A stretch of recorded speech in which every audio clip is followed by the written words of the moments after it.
महोदय, हमने ऐसा प्रयास ही नहीं किया कि किसी परियोजना को एक ऐसा संयुक्त उद्यम माना जाए जिसमें उसके निर्माता, श्रमिकों, वहाँ रहने वाले अन्य मजदूरों, वैज्ञानिकों, प्रबंधकों तथा अन्य संबद्ध लोगों को भागीदारी का अनुभव हो।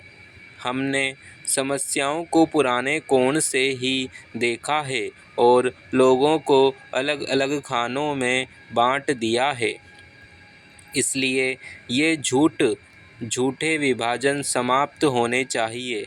हमारे समाज में ऐसे अनेक विभाजन हैं। शायद वे सभी समाजों में होते हैं, लेकिन हमारे यहाँ वे सामान्य से कुछ ज़्यादा ही हैं। ये धर्म के आधार पर, जातियों के आधार पर, भाषा और क्षेत्र के आधार पर पाए जाते हैं। एक व्यक्ति और एक वर्ग को दूसरों से अलग करने वाली अनेक तरह की दीवारें हैं और इन सब विभाजनों से हमारा राष्ट्र कमज़ोर हुआ है। स्वतंत्रता आंदोलन के दौरान इन विभाजनों का इस्तेमाल हमारी एकता को तोड़ने के लिए किया जाता था। आज भी इन्हें उन लोगों को कमज़ोर बनाने के लिए काम में लाया जाता है जो एक होकर खड़े होना चाहते हैं, जो भिन्न भिन्न जातियों और धर्मों के होते हुए भी एक ही उद्देश्य से प्रेरित हैं।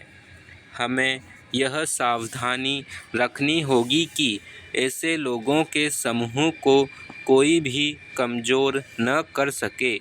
हमें ऐसे वर्गों का और विस्तार करने की कोशिश करनी चाहिए जिससे उनके अंतर्गत हमारे और भी अधिक ऐसे लोग आते जाएं जो एक विशेष उद्देश्य को पूरा करने के लिए कृत संकल्प हो, क्योंकि यही देश के हित में है।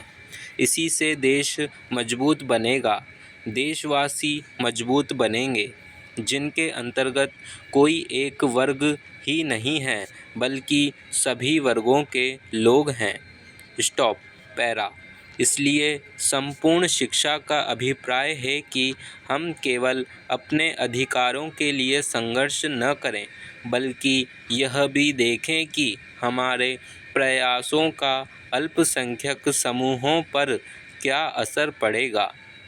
औद्योगिक क्षेत्र सुगठित है, उसकी आवाज़ शक्तिशाली है, उसमें एकता है और इसलिए इसका प्रभाव पड़ता है। लेकिन हमारे देश में बहुत से ऐसे वर्ग हैं जिनकी आवश्यकताएं अन्य वर्गों से कहीं ज़्यादा महत्व की हैं, परंतु उनमें एकता नहीं है। उनकी मांग को प्रस्तुत करने वाला कोई नहीं है और उन्हें शायद पता तक नहीं होता कि उनकी कुछ मांगें भी हैं।